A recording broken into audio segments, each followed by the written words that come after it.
अकोला शहरातल्या बाभुळगाव परिसरामध्ये आज रात्री संध्याकाळच्या सुमारासामध्ये दोन समाजामध्ये एक वाद झाल्याने वादाचं रूपांतर हाणामध्ये झालं आणि हाणामारीमधून या ठिकाणी तणावाचं निर्माण वातावरण झालं. आता पाहू शकता की या ठिकाणी मोठ्या प्रमाणात पोलीस बंदोबस्त तैनात करण्यात आलेला आहे. गावामध्ये मित्रांमध्येच वाद झाला, पण वादाचं रूपांतर जे आहे ते हाणामारीत झालं आणि याचं जे आहे पाहू शकता की या गावामध्ये सध्या तणावाचं वातावरण आहे आणि आता सध्या मोठ्या प्रमाणामध्ये पोलीस तैनात करण्यात आलेली आहे. पाहू शकता की RCP असो किंवा पोलीस बंदोबस्त मोठा तैनात करण्यात आलेला आहे.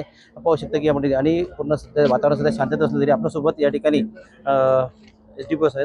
तर मला सांगा नेमकं काय झालं होतं आणि काय परिस्थिती आहे सध्या, काय सांगाल? आता प्राथमिक माहिती फक्त अशी आहे की दोन मुलं इथून आतमध्ये पाण्याचा प्लांट आहे ते पाणी घ्यायला गेले होते आणि काहीतरी 2 व्हीलरचा कट लागला. एवढ्या कारणावरून त्यांच्यात काही बाचाबाची झाली. त्यानंतर मग त्या 2 मुलं बाहेर आल्यानंतर बुद्धविहाराजवळ बसले होते आणि त्यांच्या म्हणण्याप्रमाणे काही 5-6 मुलं आलेत आणि त्यांनी त्यांना मारहाण केली.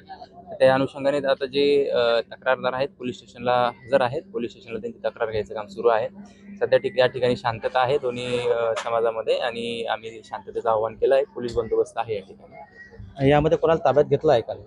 आणि अद्याप आमचा शोध सुरू आहे. SDPO साहेबांनी सांगितलं की या ठिकाणी जे आहे किरकोळ वाद झाला होता. पाणी भरण्याचे याच्यावरून किरकोळ वाद झाला आणि वादाचं रूपांतर जे आहे ते हाणामारीत झालेलं आहे. सध्या शांतता आहे आणि जे आहे आरोपीचा जे मार करण्याचा पोलीस शोध घेत आहे. पण आता गावात जर पाहिलं तर बाभुळगावमध्ये सध्या शांतता आहे, पण मोठ्या प्रमाणामध्ये पोलीस बंदोबस्त तैनात करण्यात आलेला आहे. गणेश सोनवणे, TN मराठी, बाभुळगाव, अकोला.